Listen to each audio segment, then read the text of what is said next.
Okay, so we are recording. All right, so section 1.3 addresses what are called complex numbers. Shall we begin?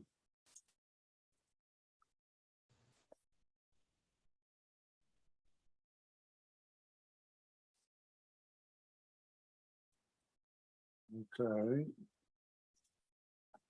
All right, so section 1.3, complex numbers.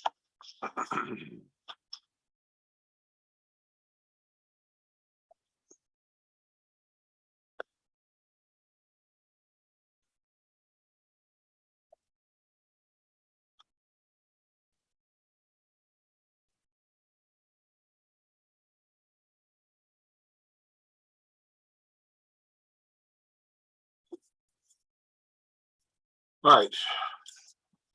Up to this point, we're used to working with what is called a set of real numbers. So if this is called a set of real numbers, this set can roughly be broken down into two smaller subsets.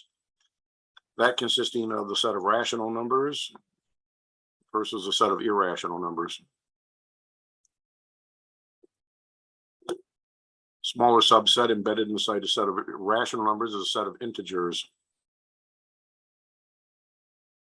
And there's a smaller subset inside the set of integers called a set of whole numbers.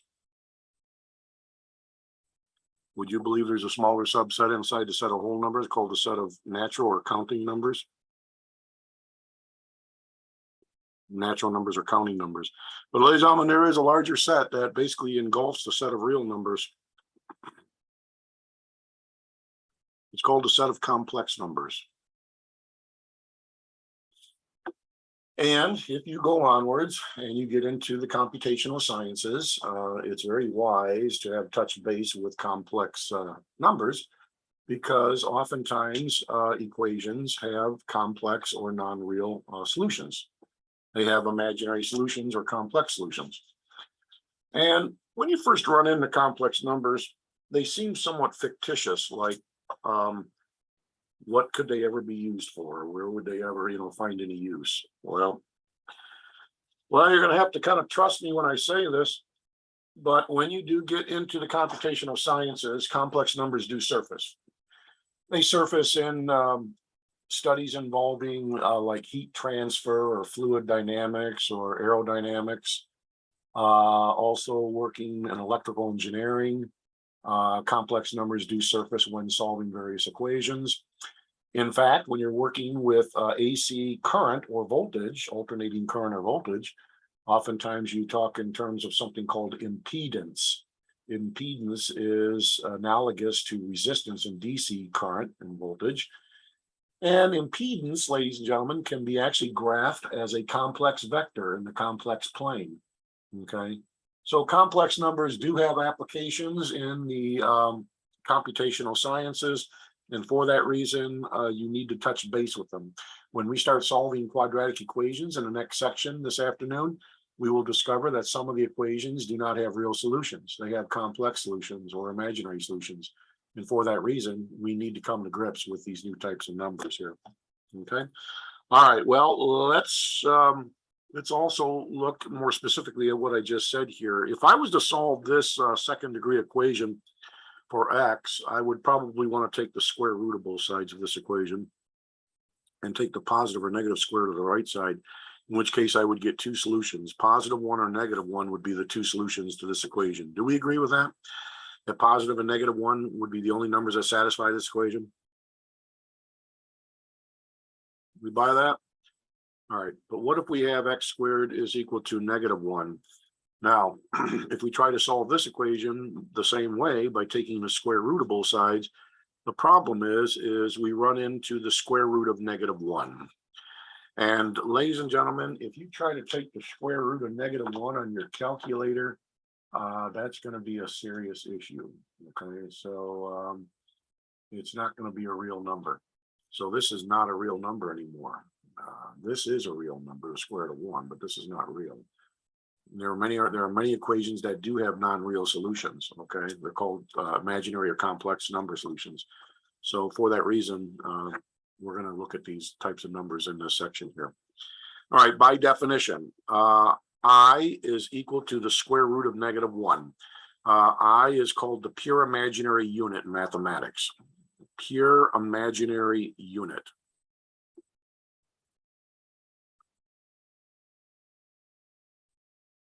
By definition, if you square I, you get -1. All right, so these are always true in any level of mathematics beyond this course. That's always going to be the case. All right, so this is called the pure imaginary unit. It is not a real number. It's an imaginary number. All right. And complex numbers oftentimes do have I present in them. Right.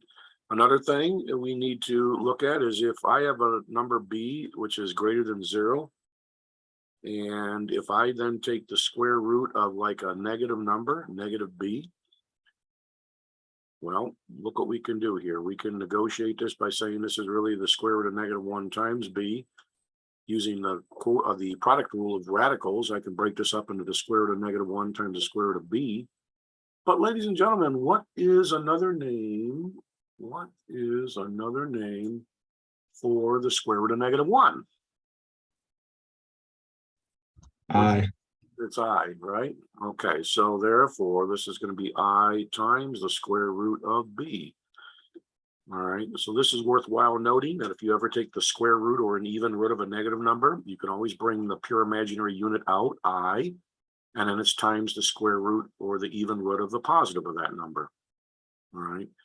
Now, normally we precede we precede the radical with I, because if we put I at the end, if we're not careful, it might look like the I is underneath the square root. So you got to be a little bit careful here.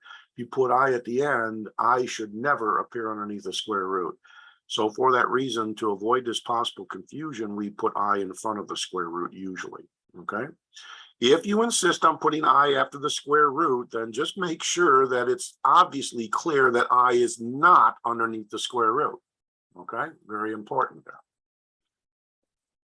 All right, so any questions so far here? As we're beginning to break ground with these brand new numbers that belong to this larger set called a set of complex numbers here. All right, let's try to simplify this right here. If I take the square root of -9 and I want to simplify the square root of -9. Now, in the old days, we would say that the square root of -9 cannot be what? It cannot be simplified, correct? That was in the old days, all right? But we now know how to deal with this because the square root of -9 can automatically have us bring I out, correct? Pure imaginary unit. So we're going to have I times the square root of 9 based on that argument that I just laid down on the previous slide there. But the square root of 9 is 3. So this is going to simplify to 3i. Right, so the square root of -9 is going to be 3i. Everybody see that there? All right, 3i. Now I want to show you something here. Let's go get our calculator, our TI calculator here.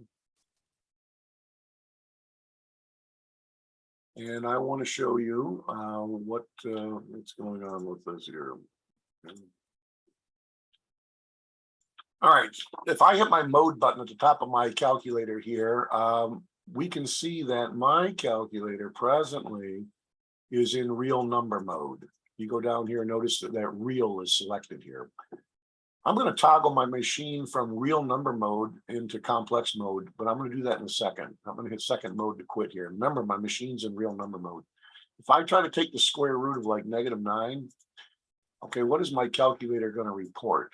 It's going to report this. It's going to say a non-real answer because the square root of -9 is not a real number anymore, ladies and gentlemen. It's an imaginary number. So in order to, negotiate the square root of -9 in your calculator and have your calculator be able to work with imaginary or complex numbers, ladies and gentlemen, you need to go back to mode here. Second mode to quit. You need to go back to mode and put your calculator in complex number mode. And complex number mode is A plus BI mode. So I would strongly recommend for the rest of the semester that you leave your calculator in complex number mode, A plus BI mode. Hit enter. and now my machine has been switched into complex number mode. The reason why you want to be in complex number mode all the time is because, you know, your calculator will obviously be able to work with all real numbers like they have in the past, but now it's going to be able to work with complex numbers. So the complex number mode is the more robust mode to be in. All right. Now, if I clear my screen and now take the square root of -9, hit enter. Now my calculator says 3i, because that's what it should be equal to, 3i. That's a complex number or an imaginary number. Okay. So please leave your calculator in complex number mode for the rest of the semester, A plus BI mode. Everybody got that there? All right, so let's leave the machine in that mode there. Okay. All right, let's try another one here. What if I want to simplify the square root of -50? Well, because I have a negative underneath an even root here, I can bring I out. So I have I times the square root of +50. 50 is not a perfect square of a whole number. However, 50 can be factored down to expose a perfect square, namely 25. So 25 times 2 is the optimal way of, factoring 50 to expose all the perfect squares. The square root of 25 brings us 25 out as a 5 that comes out outside and joins the factor of I, the pure imaginary unit. So we have 5i times the square root of 2. And that's what the square root of 50 simplifies down to, 5i times the square root of 2. Any questions how we're simplifying the square roots of negative numbers here? Okay, we are now reporting them as imaginary numbers. All right, let's try this here. Let's try simplifying this. Square root of -9 multiplied by the square root of -9. Now, contrary to what you might think, ladies and gentlemen, this is not going to be equal to the square root of 81, which is 9. That is not the case. So don't fall into that trap. The problem here is these are not real numbers. So we cannot just multiply what's underneath them together. First, in order to simplify this expression, we're going to have to extract what? What are we going to have to show first in dealing with this negative underneath the square root? We're going to have to Pull the I out. Yeah, we got to basically bring I out of each of these. So we really have I times the square root of 9 multiplied by I times the square root of 9. Now we're in business here. Okay, so now we're going to have I times I, which gives you I squared. And the square root of 9 times the square root of 9 is the square root of 81.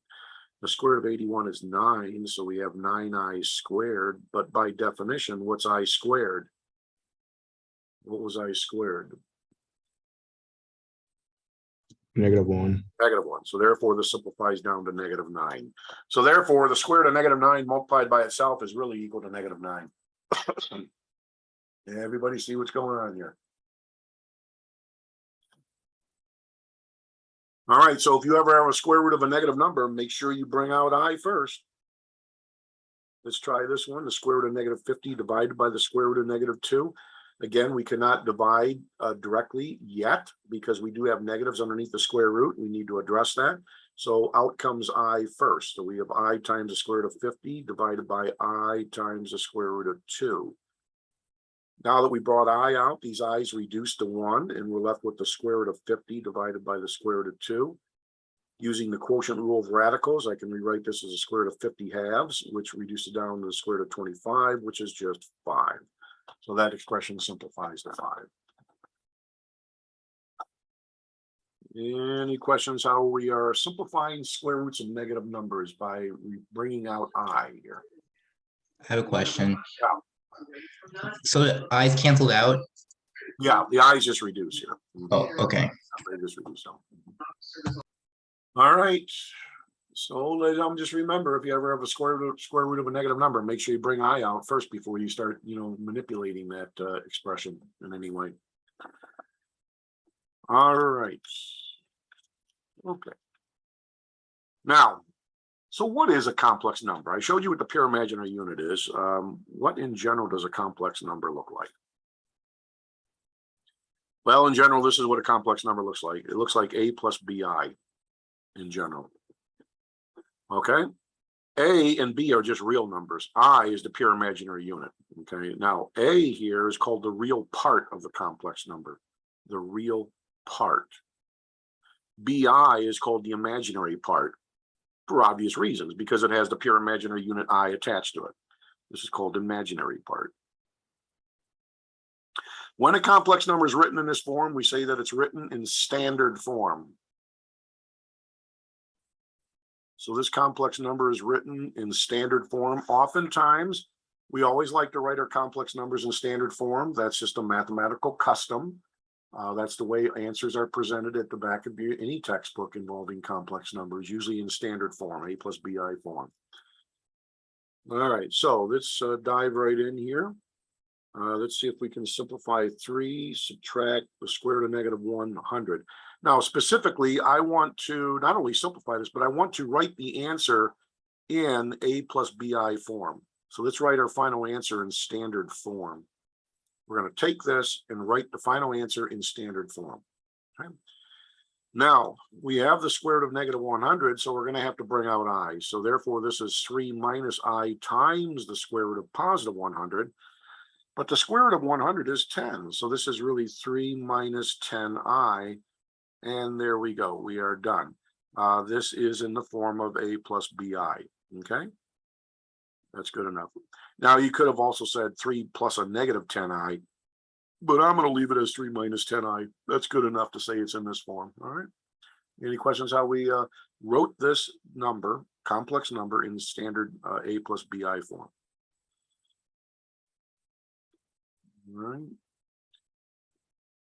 All right, let's try another one. If I have 2 plus 7I, all divided by 5, let's write this in A plus BI standard form. To do that, I can split this up. I can put the 2 over the 5, and I can say plus. I can put the 7 over the 5 and have the I attached to it. And there we go. This is now in A plus BI form. So this complex number has been written now in standard form. All right. If I just give you a real number like 15, how would I write just an ordinary real number in complex standard form, A plus BI form? Well, 15 does not have any imaginary part to it, but nonetheless, we could write 15 technically as 15 plus 0I. You see that? In general, if you're given any real number, you can always rewrite it as A plus 0I if it's just a real number. Because remember, all real numbers are really complex numbers, but not all complex numbers are real numbers. For instance, this is a real number, but it also can be written as a complex number in standard form. It's just that the imaginary part is 0. This is a complex number, but it is not a real number. It has a real part, but it's not a real number. It's a complex number. Okay. If I have 7I does not have any real part to it. So to write this in standard A plus BI form, I would write it as 0 plus 7I, where the real part happens to be 0. But technically, I'm just showing you these things where technically every one of these things are really writable as a complex number in standard form. Okay. Any questions about that? I have a question. Yep. So technically speaking, any real number can have an I in it, and any number with an I in it can be written with the 0 intact. Yeah, any number that has I in it but doesn't have a real part, you can always write it like this, where the real part's 0. Or if you just have any real number, I don't care if it's a fraction, decimal, positive, negative, doesn't matter. You can always write it as a complex number in standard form where you just have 0 in front of the I. Okay. Yeah. You can always do that. Okay. I know it's actually a trivial thing to be saying this, but I'm showing you that because technically you can do that. Right? So bottom line is, every number that we play around with in mathematics belongs to the set of complex numbers. Are we clear on that? All real numbers belong to the set of complex numbers, and all imaginary numbers belong to the set of complex numbers. Okay? All complex numbers belong to the set of complex numbers. Right? So that set of complex numbers is the more robust set that basically encompasses all types of numbers you will ever work with in your mathematical career. All right, the next thing I want to show you is how to simplify I raised to large powers. In other words, if I have I, ladies and gentlemen, well, okay, I'll do a simple one first. If I have like I to the 8th power, right?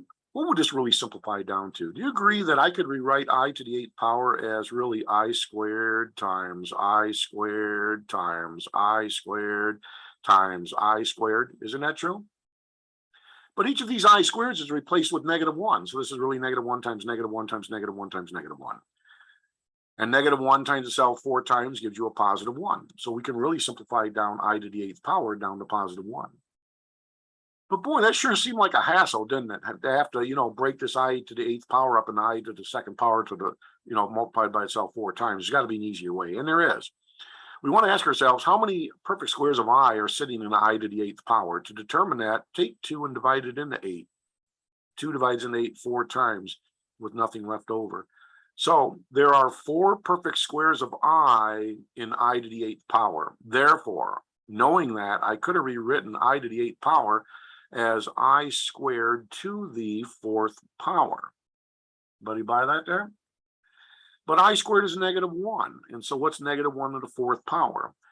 Well, as far as raising -1 to powers are concerned, if you raise -1 to an odd power, it's always -1. If you raise -1 to an even power, it's always +1. Okay? That's always true. Well, -1's raised to an even power, so it must be 1. That's why I to the 8th power simplifies down to 1. So do we understand my shortcut way of simplifying I to the 8th power down instead of writing it out in complete factor form like that? I have a question. Yeah, go ahead. So you wrote it out in that form, and it would be like, so since I squared reduces to like -1 for each of them, it would just be +1 in that retrospect. Yes, So because you got -1 to the 4th power, correct? yeah, Which is just +1 there. All right. All right. Now, when does a shortcut become more attractive? Well, for I to the 8th power, you don't really need a shortcut for this. You can just write it out like that and clearly see what it simplifies to. But what if I give you one like this? What if I give you I raised to the 230 power? All right, we want to simplify this now. Well, I'll be darned if I'm going to sit here and write this as I squared times I squared times I squared times I squared times I squared times I squared times I squared times I squared times I squared times I squared times I squared. You know what I'm saying? It's going to take forever. We want to determine how many perfect squares of I are in I to the 230th power. To determine that, divide 2 into 230. Let's find out. 2 divides into 230, what? 115 times, do you agree? With nothing left over? Isn't that true? So in I to the 230th power, there's really 115 I squares in there. So let's write this as I squared to the 115th power. But I squared is -1. And what's -1 raised to an odd power? 115 is odd.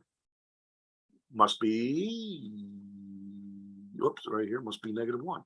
So therefore, that simplifies to -1. So I to the 230th power simplifies down to -1. Everybody understand what I just did there? And it doesn't matter how big these powers get. If you got I raised to the 1045 power, what does this really simplify down to? How many perfect squares of I are in I to the 1045th power? Well, let's divide 2 into 1045.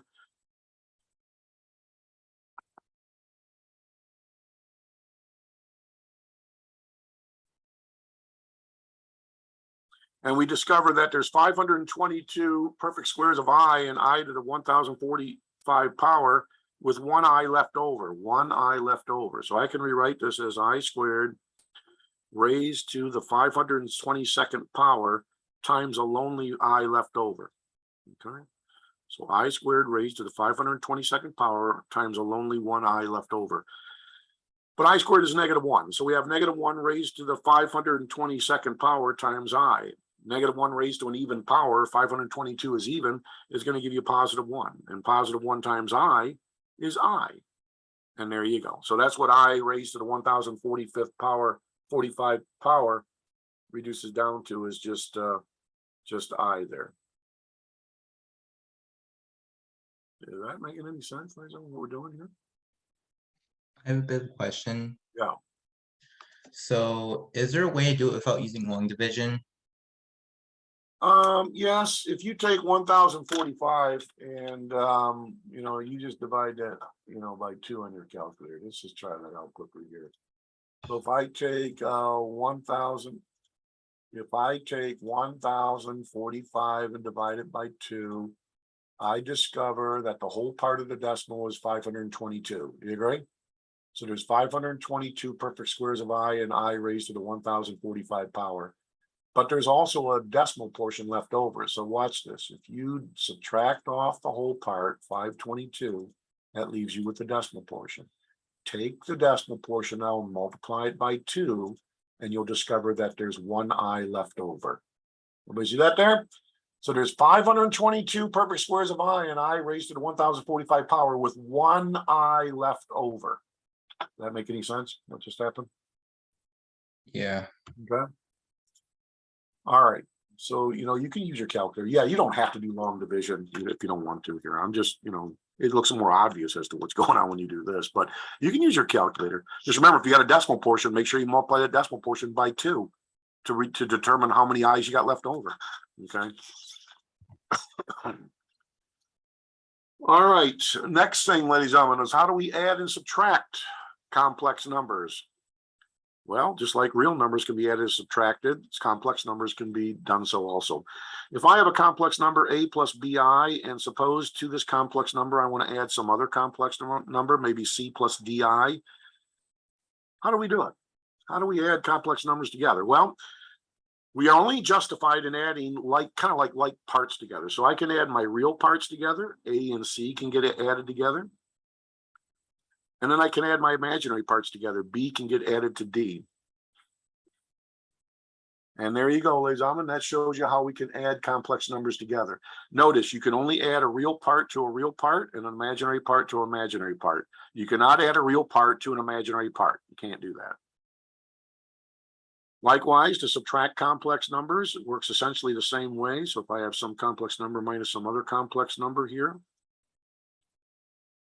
I can subtract the real parts, so a minus c plus, and then I can subtract imaginary parts, b minus d times the imaginary unit of I at the end. Notice I always put a plus sign in between my real part and my imaginary part when I add or subtract complex numbers. Notice that, always a plus sign. All right, so that's in general how we do that. So let's look at an example. You know, let's just look at how to take 15 plus 21i, and let's say we want to add like 18 minus 40i to that. So to do this here, we add our real parts together. So I got 15 added to 18 plus, and now I add my imaginary parts together. I got 21 plus a negative 40, 21 plus a negative 40 of these i's. Okay. Hence, adding this together here, I got 33. 21 minus 40 is what? What is 21 minus 40? Is that negative 19? I believe so. Negative 19i. All right. There we go. All righty. You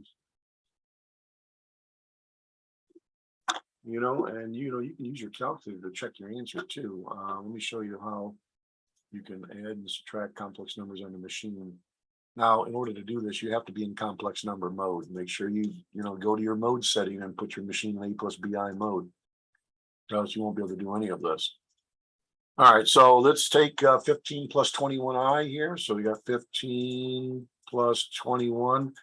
And I got to get I. Where does I hang out on my keyboard? Well, above your decimal key, you see I. Above your decimal key is I. To access it, because it's in blue, I have to precede the decimal button with the blue second key. So second decimal point key, and there comes I. Okay. And to that, I want to add 21 minus, 18 minus 40i, excuse me. 18 subtract 40i. Got to go get I again, second decimal point key. And there we go, hit enter and boom, you know, you get the correct answer, all right? So your calculator can now work with complex numbers because we put it into what mode? We put it into A plus BI mode. Make sure your machine's in complex mode. All right. All right, and if I wanted to subtract these complex numbers, if I bring that entry back for editing purposes, I'm going to go over here and just change addition to subtraction to minus. So if I wanted to minus off these complex numbers, that'll really be 15 minus 18 plus 21 subtract a negative 40i. And your final result would be negative 3 plus 61i. Any questions how we can add or subtract complex numbers on the calculator for checking purposes? All right. I always encourage you to use your calculator to check things out. You know, make sure you're doing things correct manually. It's always wise to have a happy marriage between both the manual and the machine way of doing things here. All right, so now in general, how do we multiply complex numbers? So if I have A plus BI and I want to multiply that by another complex number, which is like C plus DI, how do we do it? Well, we're going to borrow an algorithm that we use for binomial products. It's called the FOIL algorithm. Works essentially the same way. So I'm going to multiply my first terms together. So A times C gives me AC. Plus multiply the outer terms together. A times DI is ADI. Plus multiply the inner terms together. BI times C. I'm going to report it as BCI. Then we multiply our last terms together. BI times DI is going to give me BDI squared, because I times I at the end is I squared. Don't forget that at the end. All right, so what we got is we got AC. Notice these two middle terms here are like terms. They're both like, they're actually like radicals, because I technically is a radical. It's the square root of -1. So they both have the square root of -1 attached to them, or I. So we can add them together. So these would add together to give us AD plus BCI. And at the end, we got BD times I squared. But I squared, remember, by definition is -1. So what's -1 times BD? Hence, we have, now, this is going to be negative BD. And when you multiply real numbers together, you always get a real number. When you multiply real numbers, you always get a real number. So these real numbers have to be combined. So what's AC minus BD? Well, let's just combine them and write it as AC minus BD. We get another real number called AC minus BD. Plus, we have the AD plus BC times I. And in general, our final answer is in A plus BI form, generically speaking. We have some real number. Here's your real part, just a real number. Plus, this is your imaginary part. Okay, so it's technically in the form of A plus BI in general. Right? So that's how we multiply complex numbers together. You know, you just kind of like either use your distributive property or your distributive property. Or your FOIL property, your distributed property or your FOIL property, FOIL algorithm, okay? All right, questions how that is working there, how we are to multiply complex numbers together. We can maybe look at a specific case here to put this into action here, but this is in general showing us how to multiply complex numbers together. So let's try one out here. If I have 2 minus 5i and I want to multiply that by 8 plus 2i. How do we, do this? So we got 2 times 8. That gives me 16. Plus 2 times 2i is plus 4i. Negative 5i times 8 minus 40i. Finally, negative 5i times 2i is going to be negative 10i squared. So this is 16. These two middle like radicals need to be combined to give you minus 36i. And we got negative 10 times what? Times -1. I squared is replaced with -1. So at the end, we're going to have a plus of 10. Hence, in standard form, this is going to be 26 minus 36i. And ladies and gentlemen, you could do this on your calculator. You could also check your answer by multiplying these complex numbers together on your machine. Okay. Any questions with how we're multiplying complex numbers together or how we're adding or subtracting them? Finally, how do we divide complex numbers? Well, ladies and gentlemen, remember, by definition, I really is a what? It really is a square root. Do you agree? I is a square root. And because I is a square root, and we were taught in the past never to leave any radicals appearing in the denominator of a fraction, this expression would not be simplified. Agree? It's not simplified because I appears in the denominator, and I really is a square root. We cannot leave a square root lingering in the denominator of a fraction. It's not considered to be simplified. So we got to get rid of I down here. Anybody have an idea as what I could multiply the numerator and denominator's fraction by to rationalize this denominator to knock out I? 13i. You can multiply top and bottom by 13i or negative 13i or any other number times I. But why do that when the bare minimum requirement is just to multiply the numerator and denominator, in this case, just by I? It's good enough just to multiply top and bottom by I. You can multiply top and bottom by 13i, but you'll probably have reducing to do in the end, okay? This way you can avoid reducing. Therefore, we have 5i in our numerator. Downstairs, I have 13i times I, which is 13i squared. But I squared is what rational number?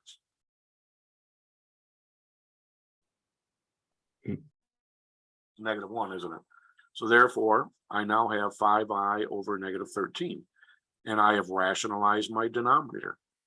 So in essence, the way I divided this real number by this imaginary number, ladies and gentlemen, is by literally rationalizing the denominator. So that's really how we divide complex numbers, is we always need to rationalize the denominator. You always got to get rid of I downstairs. Okay? This is considered simplified. And you can even you can even write it like this if you want. This is saying the same thing as this. These are equivalent. Okay. All right, questions about that? All right, we could try maybe this one here. If I have 5 plus I, and that's divided by 4 minus I, does anybody know how I can simplify this expression by rationalizing the denominator? Or how we should technically divide this complex number by this complex number? Well, we're going to have to rationalize the denominator.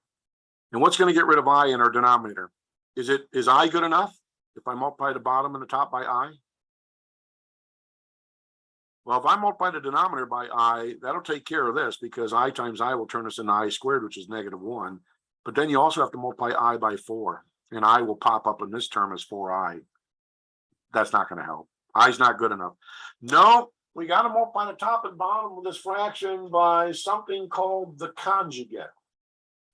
And ladies and gentlemen, since we're going to have to multiply the top and bottom of this fraction by the conjugate of the denominator, and they are complex numbers, the key here, in order to rationalize this denominator, is that we have to multiply the numerator and denominator of this by the complex conjugate of the denominator. That is to say, we got to multiply the top by 4 plus I, and we got to multiply the bottom by 4 plus I.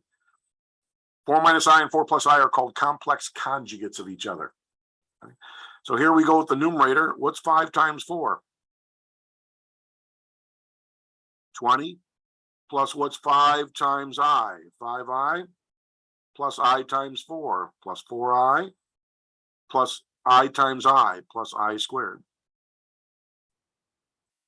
The numerator is a pain in the butt to multiply out, but the denominator is easy because these are conjugates of each other. In general, if I multiply a minus b times a plus b, what do I always get? You remember what I always get? These are conjugates of each other. Don't we always get a squared minus b squared? So therefore, multiplying our denominators together is easy. We just square the first term, put a minus sign, and square the last term. And that's the product of these complex conjugates. Back up in the numerator, these are like radicals. They need to be combined. So I have 20. And plus I squared is really plus a -1. Remember, I squared is -1. So we really have 20 plus a -1, or really 20 minus 1. And 5i plus 4i is 9i. Downstairs, we have 16 minus what? Minus a -1. But minusing a -1 is like adding a +1. Hence, we have 19 plus 9i divided by 17. To write this in standard a plus bi form, we split it up. I put the 19 over the 17 plus 9 over 17i. And there you go, ladies and gentlemen, that is your final quotient, simplified quotient in a plus bi form. of having divided this complex number by this complex number. And to accomplish that, we had to rationalize our denominator by multiplying the top and bottom by the complex conjugate of the denominator. Okay. Any questions how we handle that one there? I have a question. Yep. So the 9i, so the 9i is so it's 19 over 17. So Plus 9 over 17i. Yeah, you got to put both these terms over 17. Very, okay. very important. That's often forgotten. Yeah, because this whole sum is over 17. That means this has to be placed over 17. This has to be placed over 17. It's very important. You can't forget that. Okay. All right. So we have that there. All right. So any questions so far? All right. Complex numbers are a little weird when you first run into them, but if you spend time with them, just like with anything else, it's going to start to make a lot more sense. And I would strongly recommend that you look at examples in section 1.3 in your textbook. That will only help to further solidify this information in your mind. Feel free to do some extra practice problems at the end of section 1.3. That's only going to help. Okay, you don't have to, it's optional. Alex is bare minimum, but I know if I need more practice, I'd go in my textbook and do some more practice. I will always give you the solutions to the odds and evens. So that's not going to be a problem checking your answers or your work. All right. Okay, now, ladies and gentlemen, a much more involved section, if that wasn't involved enough, is section 1.4, the last section this afternoon. We are going to embark on solving what are called quadratic equations. Now, some of you, since this is college algebra, you know, we should have run into a quadratic equation or two in the past, either in elementary and or in intermediate algebra. Maybe not in elementary algebra, but I know for sure you definitely run into them in intermediate algebra. So this should not be totally foreign, okay? All right, so what does a quadratic equation look like in general? Well, this is what it looks like. Ax squared plus bx plus c equals 0. We say this is a quadratic equation, or sometimes are referred to as second degree equations, because they do have a second degree term in them. Ax squared is a second degree term. These are called quadratic equations, and it's always a well-known fact that these equations always have two solutions. So there's always going to be two solutions to these equations because it is a second degree equation. And that's not just a coincidence. There's actually a theorem we're going to run into later in this course called the fundamental theorem of algebra, which guarantees that when you solve an nth degree polynomial equation, you're always going to generate n solutions. That's always true. So if you're solving a third degree polynomial equation, expect 3 solutions. If you solve a fourth degree polynomial equation, expect 4 solutions, etc., etc. All right, ladies and gentlemen, there's many ways to solve for the two solutions of a quadratic equation. The first method we probably all used so far somewhere in our past. It's called the factoring method. So the factoring method is a popular method for solving quadratic equations. In order to use this method, your equation has to be zeroed out, meaning your equation has to be set equal to 0. And then you would try to factor the left side completely. And then you would, you know, in general, get your equation down to the product of 2 factors equal to 0. And then you would tap into a theorem by setting both factors equal to 0 and then solving each subsequent first degree equation. This is actually a theorem called a zero product theorem in mathematics. The theorems are valid proven statements in mathematics. And there's a lot of theorems in mathematics, okay? Math rests upon many theorems. But they have all been proven and they're all valid. And they all have a proof to them. If you stay in this math business long enough, you'll start to learn how to write proofs of theorems. Usually you start to do that in your junior year at a university, okay, in mathematics, writing proofs of theorems. All right, so the factoring method is one way to solve quadratic equations. There is another method, it's called the square root method. The square root method requires that you get your your squared term or quantity isolated on one side of your equation equal to a number. And then when you do that, you'll then take the square root of both sides of your equation to solve for the variable or the variable expression. On the right side, you always take the plus or minus square root of the number side. So that's why they call it the square root method. That's another popular way of solving quadratic equations. Here's the least favorite method among students. It's called completing the square. Has anybody in your past ever completed the square before? Do you remember that? Does this ring a bell? Anybody ever do this? The name does. I don't remember doing it though. Yeah, Disliked the it. name sounds familiar. Completing the square. It's not a favorite because it does have some steps involved, but trusting me when I say this, if you're going onwards to take calculus, ladies and gentlemen, especially your second semester of calculus, there's times when you have to complete the square. It's a requirement before you can, integrate a particular function, right? So it is important to see this method and to work with it a little bit. If you're going onwards, you're going to dabble with some calculus someday, completing the square.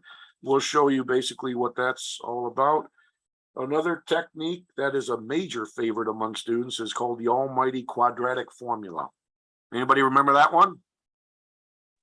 Oh yeah. Oh yeah. Yeah, the almighty quadratic formula, however, requires that your quadratic equation be written in this form where it is zeroed out, written in this form, and then the quadratic equation is this. It's negative b plus or minus the square root of b squared minus 4 times a times c, all divided by 2 times a.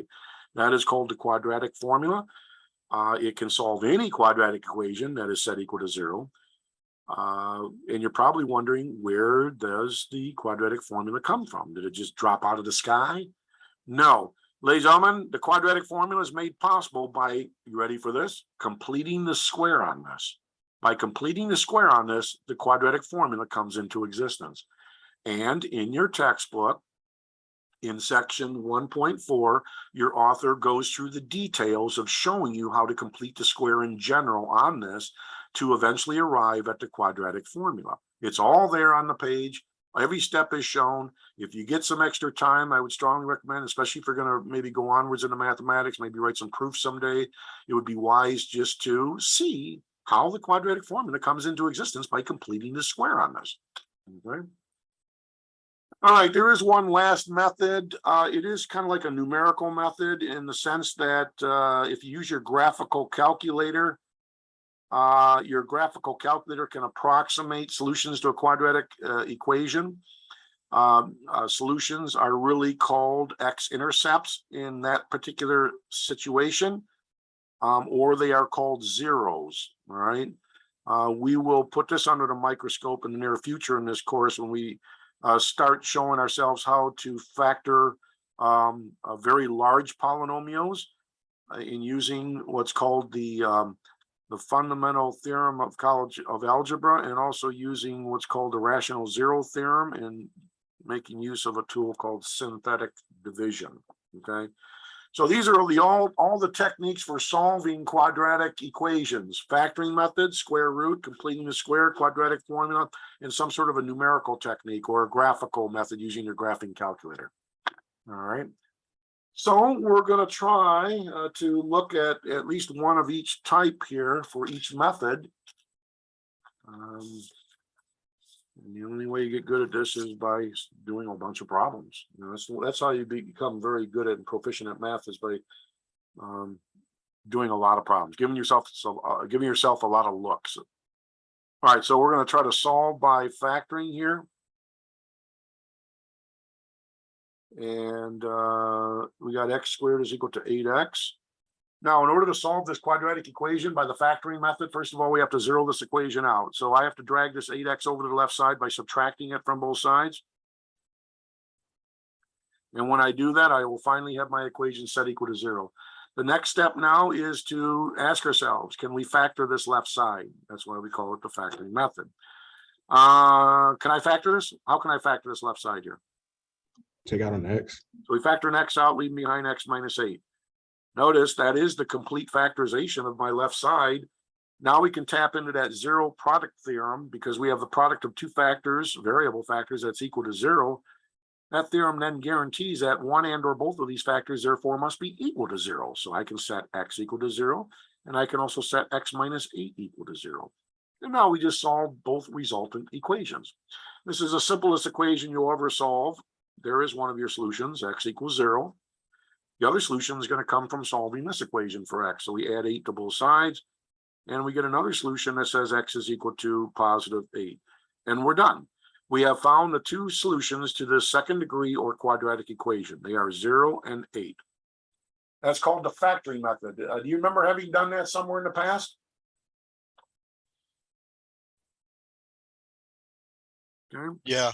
Factoring method. That's a very typical method that's often shown in elementary and even in intermediate algebra. All right, let's try this one by factoring. We got 2x times 2x minus 7 is equal to negative 12. We're going to try to solve this equation for its solutions. Right now, it doesn't look like a quadratic equation, but if you were to distribute the 2x inside the parentheses here, you're going to generate a second degree term in x. So it is a quadratic equation. It must have two solutions. We have got to find them. Now, this is a common pitfall. If you look at the left side, it looks like the left side's already completely factored for us. So why not then set our factors equal to what? Negative 12. And then solve for x. Wait a minute. Hold on a second. Does this make any sense? If I set both these factors equal to negative 12, does that make sense? If this factor is negative 12 and this factor is equal to negative 12, what's negative 12 times negative 12? 144. But does 144 equal negative 12?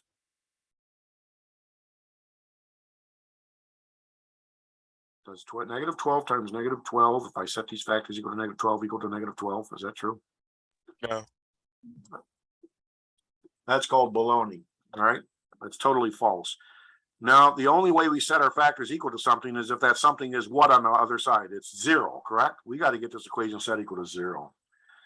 Before we drag the 12 over the left side, which you can do right now, but I'm going to hold off for a second. I'm going to distribute first here. And hence I'll have my 4x squared. Oh, there's your quadratic term. 2x times minus 7 is minus 14x. And that's equal to negative 12. Now I'm going to add 12 to both sides to zero this quadratic equation out. And now I'm going to try to completely factor this left side. Can we factor this left side? How can we, or what can we do to factor this left side? Anybody? The bottom line is we got to get this trinomial factored completely. Okay, so we're going back to our factoring skills. Now, you could initially factor a 2 out of both these terms. Yeah, you could do that. Might make for a slightly easier trinomial to factor. So if you factored a 2 out, you'd be leaving behind 2x squared minus 7x plus 6 equals 0. But ladies and gentlemen, we still got to factor a difficult trinomial, one that does not have a leading coefficient of 1. So you could use the grouping method on this or the trial and error method. I'm not going to take the time to go over that because we already seen that. We got to move on. Time is burning here. So the bottom line is when you go ahead and factor this, whatever technique you're used to factoring these difficult trinomials, when you factor it, it should factor into what? Well, 2x here, x here. I'm going to put a negative 6 here and a negative 1. I think that works. Do you agree? 2x times x is 2x squared. 2x times negative 1 is negative 2x plus another negative. Wait, that's not right. No good. That's not factored correctly. All right, back to the drawing board. Okay, let's try this. 2x here, x here, negative 3 here.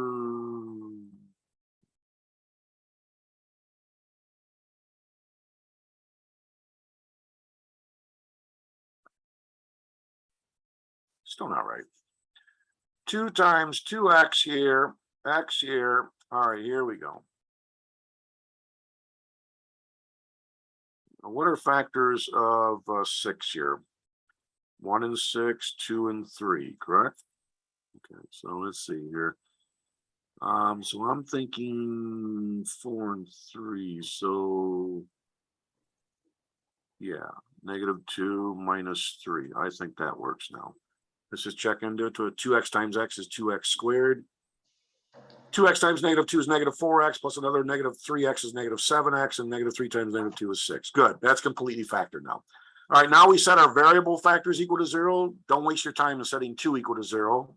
That doesn't have any meaning. 2 is not equal to 0.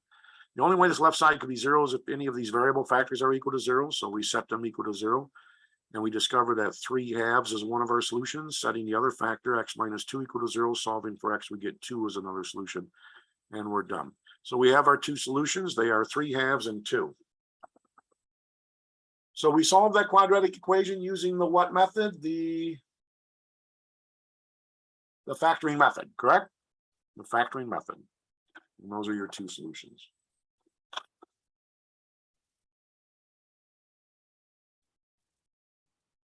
All right. Next method, square root method. What is this thing called the square root method, and how can it help us solve quadratic equations? So we'll look at this, look at a couple examples for the square root technique.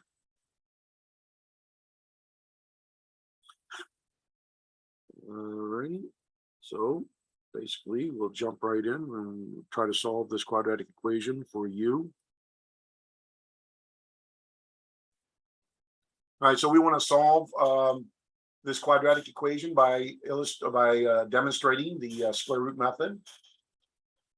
And so how do we do that? Well, to utilize the square root method to make it work, to do its thing, we got to isolate our squared quantity on one side of our equation. I want to try to get this u squared all by itself on the left side of my equation. To do that, I'm going to move the 64 over to the right by subtracting it from both sides. And now my equation looks like this. Now we want to isolate u squared by dividing both sides by 4. And now my equation finally has my squared quantity isolated on one side of my equation. And on the right side, -64 divided by 4, I believe, is -16. So we got our quadratic equation down to this. Now, ladies and gentlemen, how do I get rid of the square? I take the what? So we're going to take the square root of both sides of our equation. This is something that's always forgotten. So I would get your highlighter out and get ready to highlight something in your notes. When you take the square root of the number side, you better make sure it's not just the plus, but also the negative. So we got to take the plus or minus square root of the -16 on the right side. Don't forget the plus or minus, because these quadratic equations must have two solutions. And this guarantees that we're going to have two solutions. So don't forget the plus or minus here. I'd highlight this right here so it jumps out and reminds you.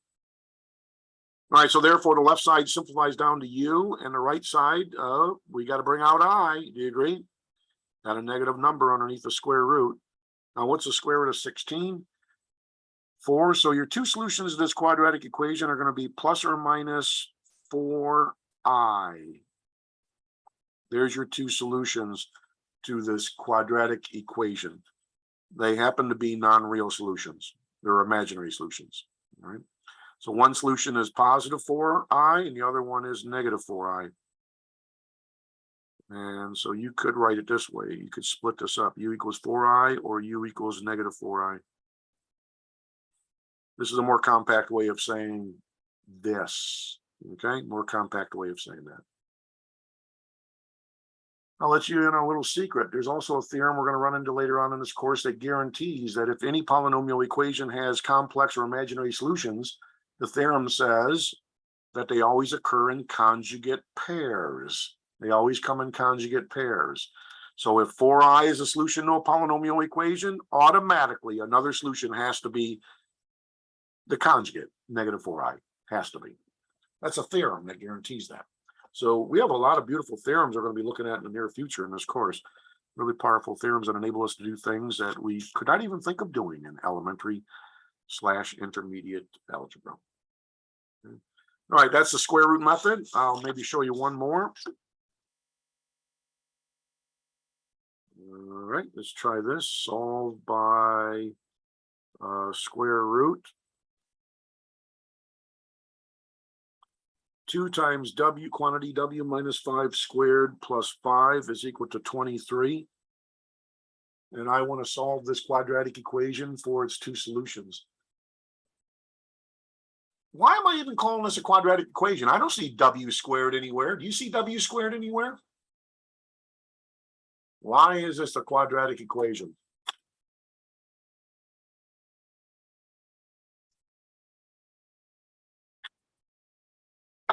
Why is that a quadratic equation?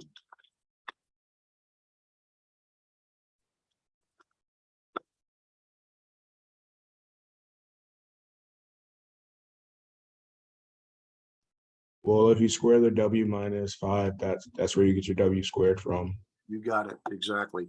Ladies and gentlemen, if I was to take this W minus 5 and multiply it by itself and FOIL this out, this product out, I would generate a W squared term.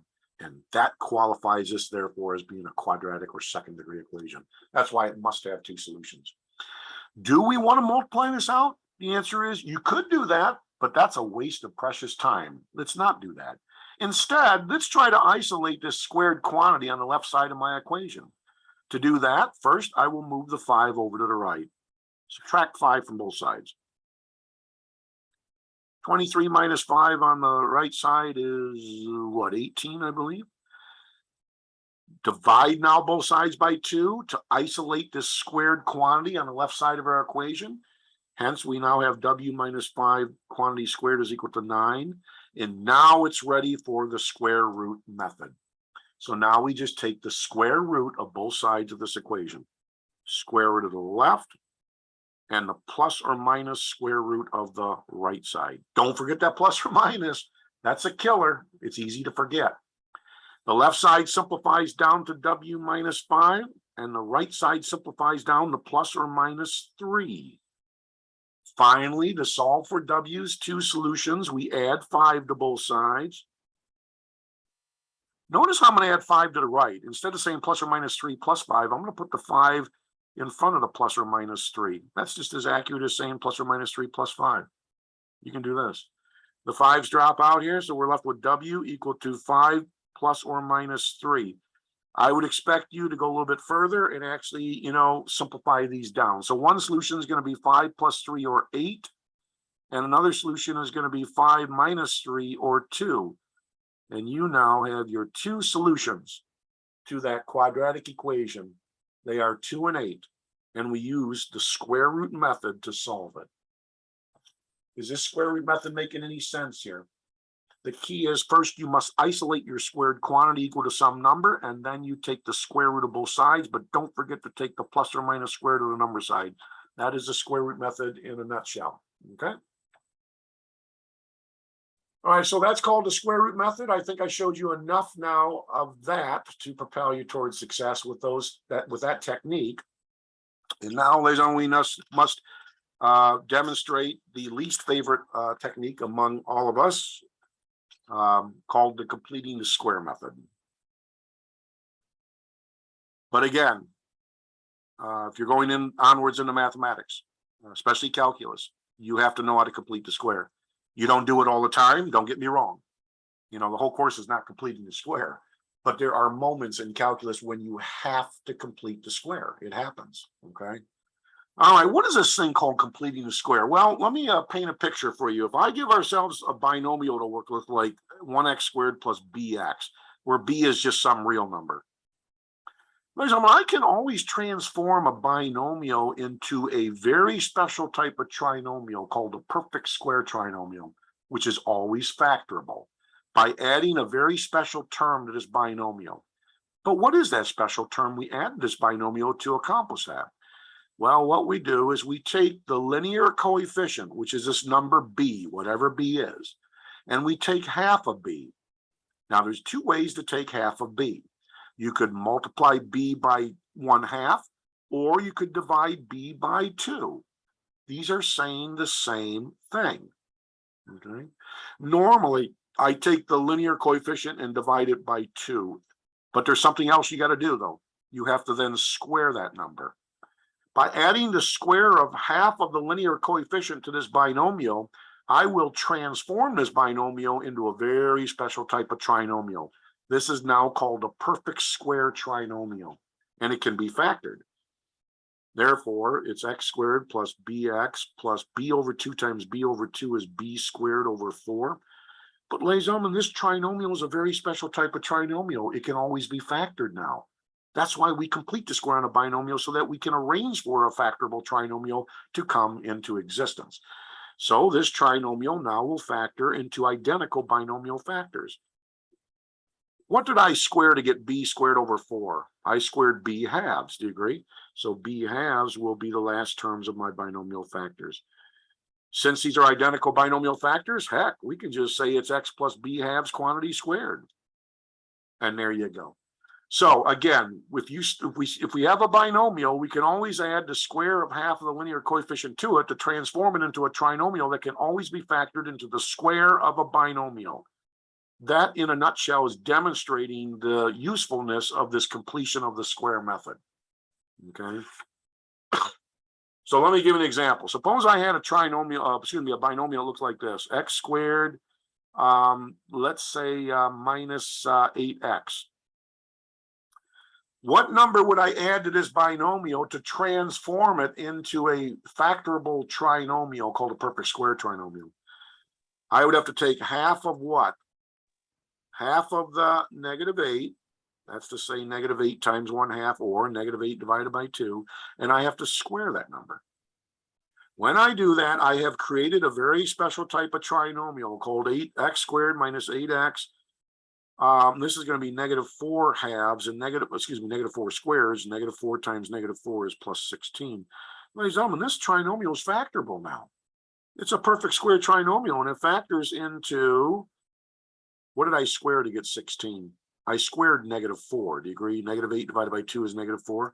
So this factors into x minus 4 times x minus 4, or x minus 4 quantity squared. That's called completing the square on a binomial. By adding a special number to this binomial, we complete the square on it and transform it into a factorable trinomial. Does anybody remember having done that in the past, completing the square? Sounds familiar. Yeah. The square.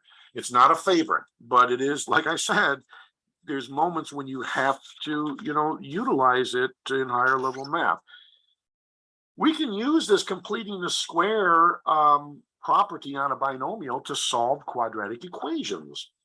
So let's just dive right in and try one out. So solve by completing the square.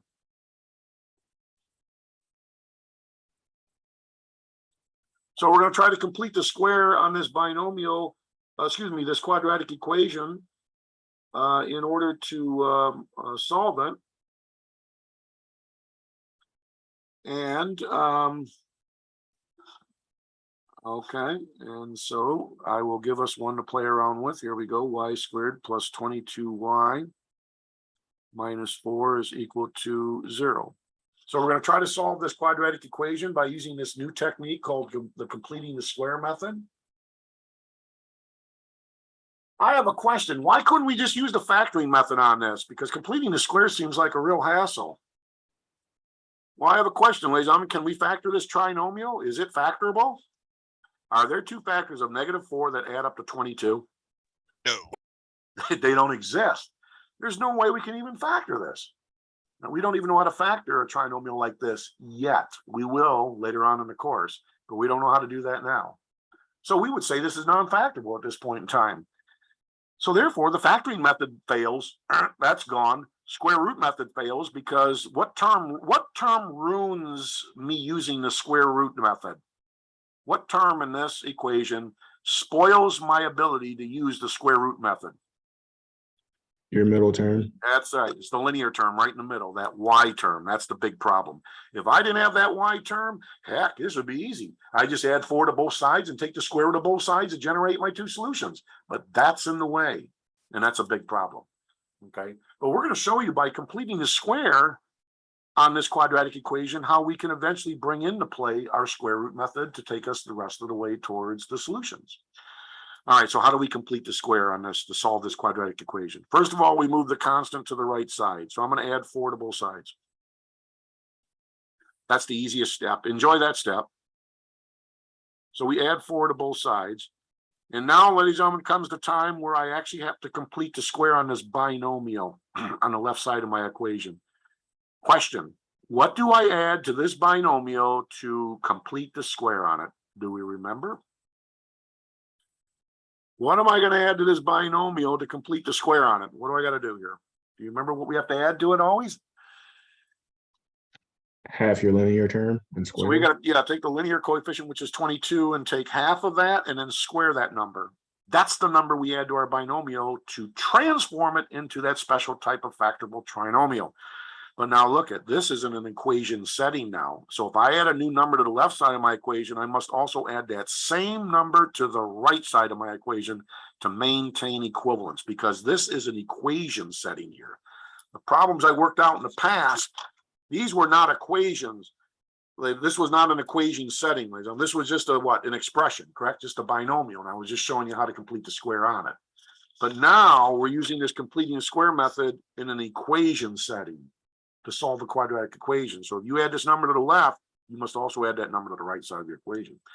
Therefore, I now have y squared plus 22y plus 22 divided by 2 is 11, and hence I have 11 squared here. On the right side, I got 4 plus 11 squared also. So therefore, I do have a special type of trinomial on the left side that I created by completing the square in the binomial, namely y squared plus 22y plus 121. And on the right side, I got 4 plus 121.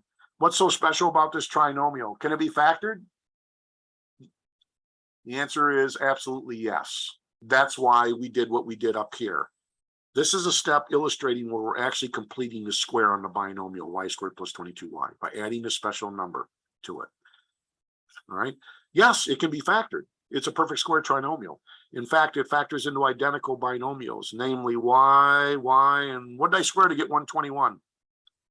11. So this trinomial factors into y plus 11 times y plus 11. That's factored. 4 plus 121 on the right, and that's us 125. But the left can be rewritten more compactly as y plus 11 quantity squared equal to 125. You recognize anything now? Now we can turn it over to what technique to take us the rest of the way? Turn it over to the what? Square root method? I have a squared quantity isolated equal to a number. Therefore, let's take the square root of both sides. Take the square root of the right side. Uh-oh, but I'm going to have 50% of the credit knocked off of this problem because I forgot something. What did I forget? Plus and minus. Don't forget this plus or minus notation in front of the square root of the number side. It's often forgotten. If you forget that, you've lost 50% of your solutions. And, half credit at least is going to be knocked off. So the left side simplifies to y plus 11. The right side, 125 is not a perfect square. However, can't I rewrite 125 in factored form, such as maybe 25 times 5? Doesn't that expose a big perfect square of 5 here? So therefore, we got to go onwards. Therefore, we have y plus 11 is equal to plus or minus. I can bring the 25 out as a 5, plus or minus 5 times the square root of 2. Finally, to wrap this problem up, to solve for y, I got to subtract 11 from both sides of my equation. So therefore, I subtract 11 from the left, it drops out, and from the right, I'm going to represent it this way, negative 11 plus or minus 5 square root of 2. We are done. Those are your two solutions to your quadratic equation. I subtracted 11 from both sides here. Wait, where'd you get the square root of 2 from? No, that should be the square root of 5, shouldn't it? Okay, Yeah. there you go. You're right. All right. Yeah, you are right. It's weird because I never used to make these little glitches in the past. I'm noticing these little things are starting to slip into my life. I'm not sure why. I think it has something to do with age. So I look at it this way. When every move I make in teaching math becomes a glitch, I think it's time to think about maybe retirement. Do you agree? It's time to maybe start thinking about moving on and moving into the sunset. So ladies and gentlemen, here are your two solutions, negative 11 plus or minus 5 square root of 5, and just leave them like this. So this technique is illustrating what method? Completing the square technique for solving a quadratic equation. You see that there? It's quite a procedure.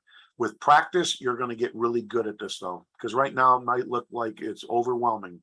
But ladies and gentlemen, it's really not that bad once you get good at this. It just takes a little bit of practice to get used to all these steps, right? Unfortunately, I showed you an easy one to solve via completing the square. What happens if this leading coefficient is not positive 1? Well, then it becomes more complicated. And what happens if our linear coefficient is not evenly divisible by 2 and we're left with fractions? Well, it becomes even messier, okay? But it can still be done. You can always use the completing the square method to solve a quadratic equation. I'm not saying it's always going to be nice. Sometimes it might be a mess. Maybe I should show you one that's a little bit more difficult. Solve by completing the square. So we're going to look at one more here. 4x squared plus 3x minus 8 is equal to 0. We're going to try to solve this quadratic equation by completing the square. Now on a future exam, I may ask that you demonstrate a particular technique. But in reality, if I just give you a quadratic equation and say solve it, then you can use any method you want to solve it. It's up to you. I'm just curious, would the factoring method even work in solving this quadratic equation? What's 4 times -8? -32. Are there factors of -32 that add together to give you 3, the middle coefficient? Do they even exist? I'm just curious. Those don't work. -2 and 16, these don't add up to 3. -4 and 8, those don't add up to 3. Gosh, it doesn't look like there are factors of -32 that sum up to 3. So it doesn't even look like this is factorable. Hence, how are we going to get to 2 solutions? Well, welcome to the completing the square method. To do this, first we move the constant to the right side by adding 8 to both sides.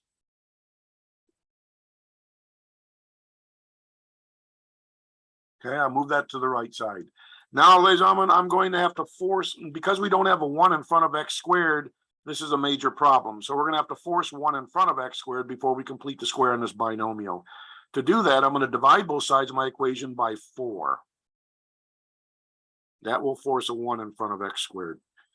Well, unfortunately, we have to divide all the terms on both sides by 4 to maintain equivalence. Otherwise, you're doing illegal algebra. Now, these 4's reduced down to 1, and we're left with 1x squared. And this is plus 3/4 x. And this is 2 on the right side. Does everybody understand how I got down to here with my equation? Now that we have 1 in front of x squared, we're ready to complete the square on this binomial. To complete the square on it, what special number do I add to this binomial? What am I going to have to add to the binomial on the left, and what would I have to add also on the right? Well, we're going to have to take half of this 3/4, but boy, that sure looks messy if you were to say 3/4 divided by 2. Ladies and gentlemen, instead of writing it this way, why not in this case, since it's a fraction, why not say we're going to multiply 3/4 by 1/2? That's saying the same thing as we're dividing 3/4 by 2. Same thing. So I'm going to call it 1/2 times 3/4, and then I have to square this number. Don't forget to square the number. That's part of the completion of the square technique. Must square half of the linear coefficient and add it to the binomial to complete the square in a binomial. Hence, I have x squared plus 3/4 x plus, what's 1/2 times 3/4? That's going to give me 3/8, and that has to be squared. Likewise. All right, so we have x squared plus 3/4 x plus, what's 3/8 times 3/8? 3/8 times 3/8 is 9/64. Likewise on the right. And now we've created a very special type of trinomial. It's called a perfect square trinomial. It can be factored. Specifically, it factors into identical binomials of the form of x plus, what did I square to get 9/64? 3/8. So this trinomial factors in x plus 3/8 times x plus 3/8. And on the right side, we have 21 plus 9/64. 21 sits over 1. We need a common denominator here, which is 64. We got to build this up. Well, I'll tell you, well, if I add 9/64 to 21, you could just say that it's going to be a mixed number, 21 and 9/64, then you could turn it into an improper fraction that way. Where'd you get the Yeah, 21 look from? at 21. I think you might have accidentally just wrote down 2 lines instead of a plus. Or like you went to write a plus and then just Right. stopped and wrote another one. Supposed to be a 2. All right. Now, so I need a common denominator 1 and 64, which is 64, correct? So all we got to do is to build 2 up into an equivalent fraction with a denominator 64 is to multiply top and bottom by what? 64? So another name for 2 over 1 is going to be 128 over 64. That's another name for 2. Plus 9 over 64. Okay. All right. Now the left side can be written more compactly as x plus 3/8 squared. And the right side is 128 plus 9/64, which don't tell me. Let me see if I can get this and redeem myself. What's that going to be? 137? Is that about right? It's about right. So 137 over 64. And now we take the what of both sides? Take the square root of both sides. So we hit the left with the square root function, and we're going to take the plus or minus square root of the number side. Now the left side trivially just becomes what? X plus 3/8. The right side, we can use our kind of like a quotient rule. The square root of 64 is going to bring the 64 out as an 8. But the square root of 137 cannot be further simplified. So we're going to express this as plus or minus the square root of 137 over 8. Everybody understand where the 8 came from? Taking the square root of the 64 down here, brought that out as the denominator of 8. Finally, we subtract 3/8 from both sides and we have our 2 solutions. So here you go. X is going to be equal to negative 3/8 plus or minus the square root of 137 over 8. And there you go. Those would be your 2 solutions. Wait a minute. There's your 2 solutions to this quadratic equation. Negative 3/8 plus or minus the square root of 137 over 8. There's nothing else you can really do with this. So just leave your solutions like this. That's a nasty one because you got messy things going on here, messy numbers and fractions and stuff. But I wanted to show you how to complete the square on one that's more challenging, one that does not have a leading coefficient of 1. But do we understand in general how this completing the square method is working, albeit with all the steps? All right, so that is called completing the square, ladies and gentlemen. Like I said, you go on with some math, there's times when you have to use this technique. Fortunately, not many times, but it does happen once in a while.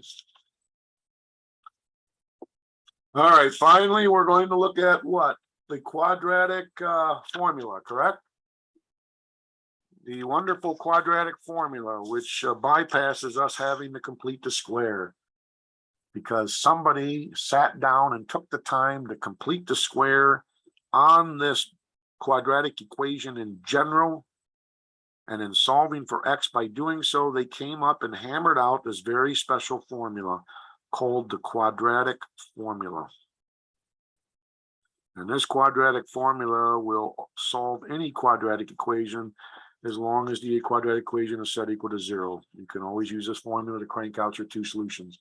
What notation in this formula guarantees we're going to get 2 solutions, 2 required solutions for this quadratic equation? Your The plus or plus minus. Yeah, that plus minus notation. See the plus and minus notation? That guarantees we're going to crank out 2 required solutions to the second degree equation. So that is important. That's why it's there. Okay. All right.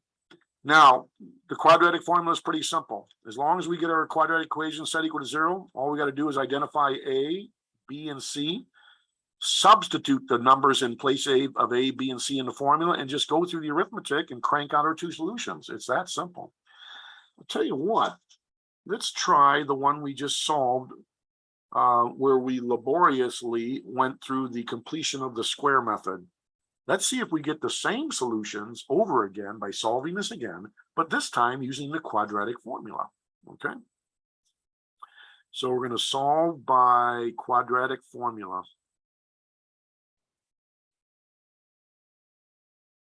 All right, notice my equation's in the proper form for the quadratic formula. It's set equal to 0. Another observation is that this trinomial or polynomial on the left side is written in descending order. Second degree term, first degree term, and then my 0th degree term. Now I need to identify A, B, and C. A is my what? Leading coefficient, which is 4. B is always my middle or linear coefficient, which in this case is positive 3. My C is my constant term. That's easy to remember, C for constant. And my constant term is negative 8. All that remains now is taking these numbers, substituting them in place of the quadratic formula, and then going through the arithmetic. Be careful, however, I've discovered over the years that the most common mistake when using this formula are sign mistakes. You got to be very careful with your signs. Okay, so therefore, x is equal to, here's what I recommend to avoid sign mistakes.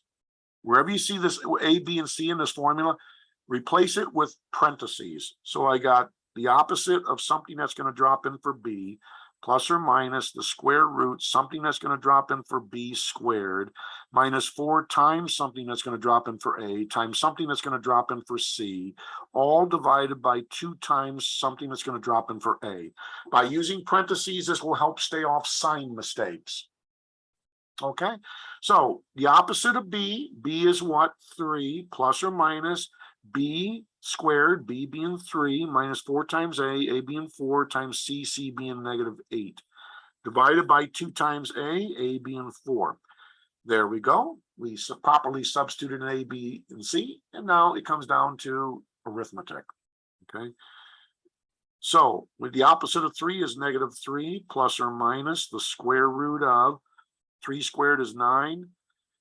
Negative 4 times 4 is negative 16. And can somebody help me out? What's negative 16 times a negative 8? 128. Plus 128. All divided by 8. 2 times 4 is 8. All right, so we have negative 3 plus or minus the square root of what? What's 9 plus 128? It's 137 over 8. Hey, do we recognize those solutions? You recognize them, ladies and gentlemen? Negative 3/8 plus or minus the square root of 137 over 8. Aren't those the 2 solutions we got when we completed a square on this equation to solve it? Let's go back and remind ourselves. Remember when we solved that same equation by completing the square? Did we or did we not get the same solutions down here? You see that there? Same solutions. Well, isn't that awesome? Math is consistent and cooperates with itself.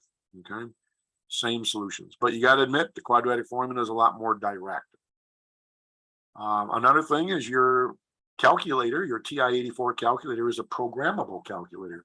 You can actually program the quadratic formula, ladies and gentlemen, in your programmable calculator. And then all you have to do is run the program and your calculator will prompt you to enter in A, B, and C's value. Then you'll hit your enter key and boom, within a fraction of a second, your calculator will report the 2 solutions to the equation. That's the marvel of programming a computer. You can tap into the speed of a machine, okay? I'll see if I can dredge up a good video on YouTube that shows you how to program the quadratic formula into your calculator. I don't mind if you use it for checking purposes. And if anybody is going maybe onwards to take a course maybe in physics someday, oftentimes when you work with vectors, ladies and gentlemen, you have to use the quadratic formula to check your answers. And it sure does come in handy to be able to use that program to check your answers quickly if you have to work the problem out manually, just to see if you're doing things correctly. Okay. All right. So the quadratic formula basically is plug and chug. Do you agree? Plug the numbers in where they belong in A, B, and C here, and go through the arithmetic. Common mistake, careful. I've seen this too many times in the past. A lot of people fail to bring this division bar underneath the minus B. They will just have it underneath the square root. That's it. Or they just might have it underneath the negative B. That's wrong. Both the negative B and the square rooted quantity have to be over the 2A. So make sure you always extend this division bar all the way over. Okay, very important. That's a common mistake. That's funny because I just did that. I just had to erase the problem and Yeah, rewrite it. that's a common mistake. I mean, it has to go underneath, you know, this 2a has to be underneath not only this term, but also the plus and minus of your square rooted quantity. So again, that's a common mistake. Always extend it all the way over. Okay. All right, let's see here. All right, now we haven't really had a classwork yet, and I realize that, ladies and gentlemen. But I really want to try to convey this information that has to be laid out. And if there's any time, maybe I'll slip in a classwork, but we'll see. There's one last thing I need to talk about in this section before we close the door on it. It's a very important quantity that involves a square root, a quadratic equation. It's called the discriminant, this quantity known as a discriminant. And what is the discriminant? The discriminant of a quadratic equation is the quantity underneath the square root. It's your b squared minus 4ac. And notice that quantity appears underneath our square root in our quadratic equation. It's called the discriminant. What's the big deal with this discriminant here? What can it do for us? Well, I'll tell you what it can do. By looking at your discriminant, you can predict what type of solutions your quadratic equation would have just by looking at the discriminant, this b squared minus 4ac portion of your quadratic equation. Well, specifically, how do we do that? Well, this is how. It works like this. If our discriminant b squared minus 4ac for a quadratic equation is equal to 0, suppose it's equal to 0. Well, think about it, ladies and gentlemen. If it's equal to 0, and then what's the square root of 0? What's the square root of 0? Just 0, correct? That means you're only going to have you're going to have a repeated solution, which is going to be negative b over 2a. If your discriminant is equal to 0, then your solution is going to be x equal to negative b over 2a. Which is to say that this solution is going to be a repeated, real, rational solution. Now, why did I say repeated? Well, because these quadratic equations must have two solutions. And so if this ever happens and you just get what appears to be one solution to your equation, it's not just one, it's actually called a repeated solution. Or we say it's a solution with multiplicity of 2, okay? All right, that occurs if your discriminant's equal to 0. What, however, happens if this is the case? What if your discriminant b squared minus 4ac is a negative number, meaning it's less than 0? What happens? Think about it. If you take the square root of a negative number, if your discriminant is less than 0, that means it's negative. What happens when you take the square root of a negative number? You got to bring out what character? What character comes or surfaces in our solution? I, that's right. If your discriminant is negative or less than 0, then okay, then our equation, our quadratic equation will have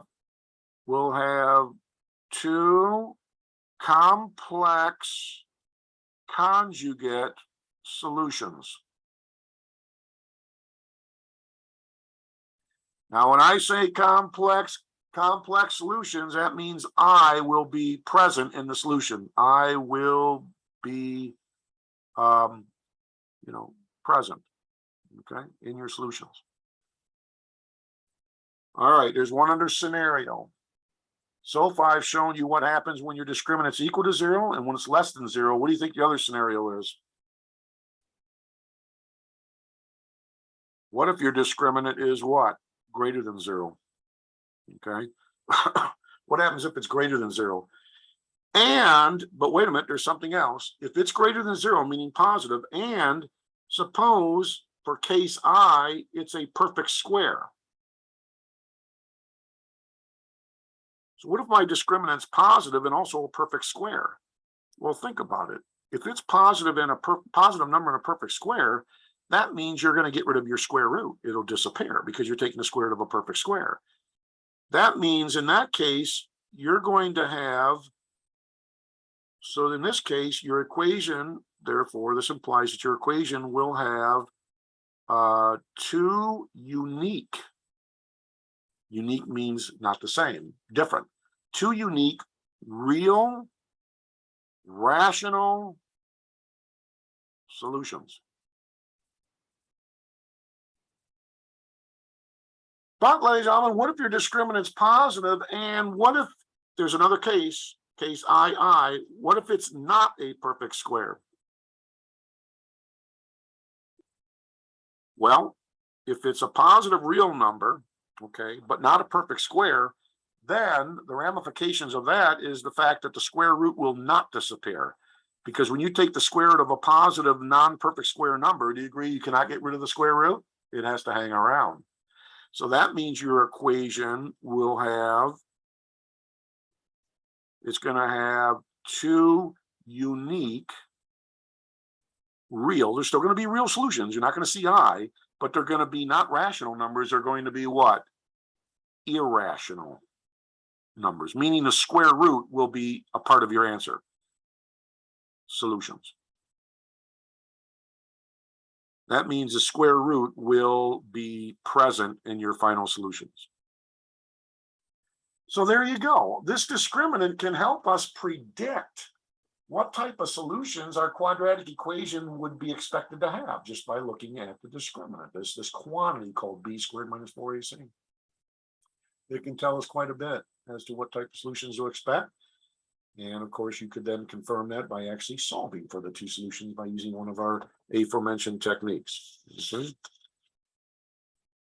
All right, I do have a little bit of time, ladies and gentlemen, to give you only one classwork today. So I will do that now. And this is the only classwork for today. And then we'll wrap it up, okay? All right. I have just disseminated a ton of information today out of those two sections. There's a lot going on with those two sections. So please take the time to maybe, just go back through and maybe look at some of the examples in those sections, ladies and gentlemen. Just by looking down through the examples or even working them out, whatever you want to do, it's really only going to help, reinforce everything I tried to convey here today. Okay. All right. So classwork. Today is the 21st day of September. It is the first official day of fall, I believe. Do you agree? I'm not exactly sure what time we went through the autumnal equinox, but I know the sun's on the equator, celestial equator, heading south. We know where we're headed. We know where we're going. All right. So, ladies and gentlemen, how did I get onto that subject? Don't mind me. I want you to try to solve a couple of problems for me, okay? So, problem number one here.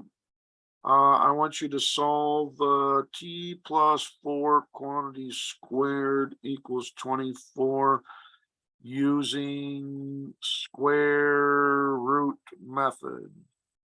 Okay. Do that one. And number two, I want you to solve by, you guessed it, your friend, completing the square. Solve by completing the square. This is going to be t squared minus 24t equals negative 156. So I want you to, solve this quadratic equation by completing the square technique. See if you can demonstrate that. And that might be it. I think that might be good. See, I don't think I have anything else.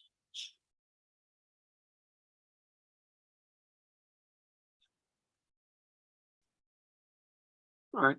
Well, maybe one more. Solve by quadratic formula. And this is it, I promise.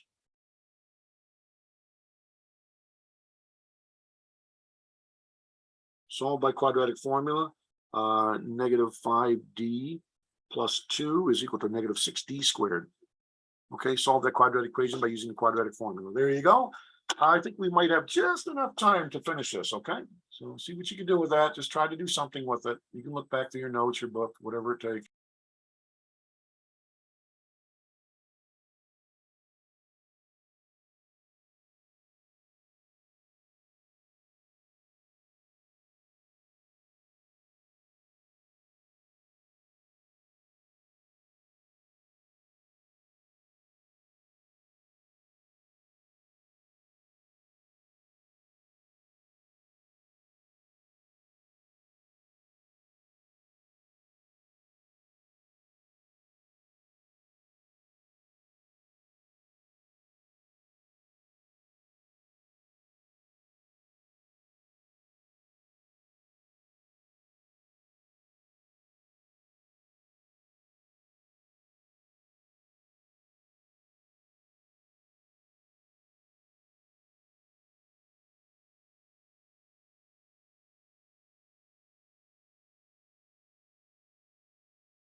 All right, there's problem 1 and 2 solutions, ladies and gentlemen. You can look at those, and I'll flip it over in a moment, and we'll look at number 3.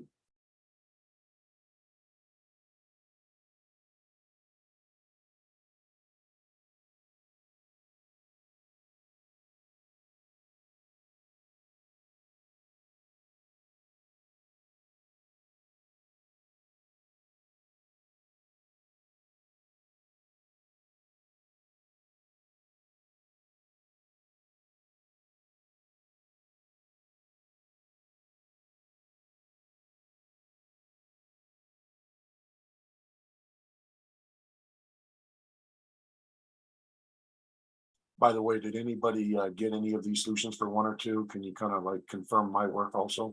Yes, I got both Yeah. of them. I got them. Okay. I feel pretty good the way things went, but you never know. As proven today, I'm not infallible.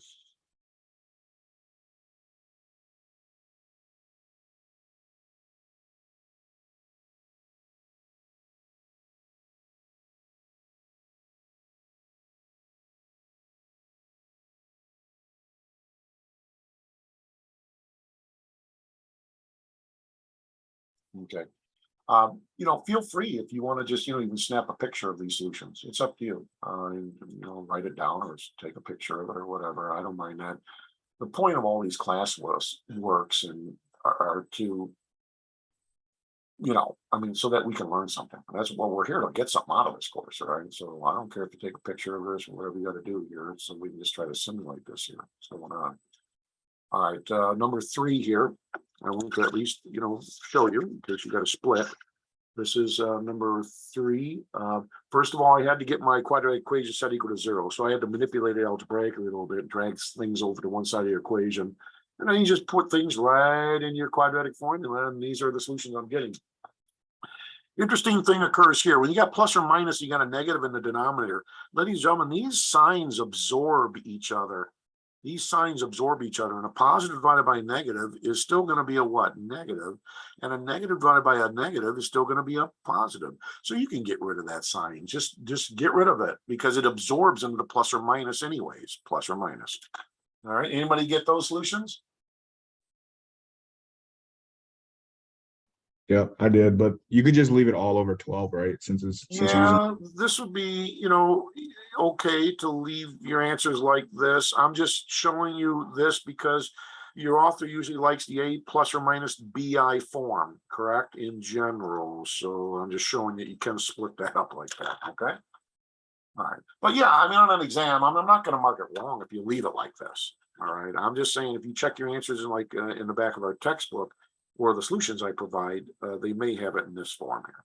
All righty. I just accidentally swapped 5 and 6 in one place and it messed up the whole thing. Oh, yeah. It don't take much to find these problems. And you've been noticing the higher you go on the old mathematical totem pole, the problems are getting longer and longer and longer and longer and longer. Okay.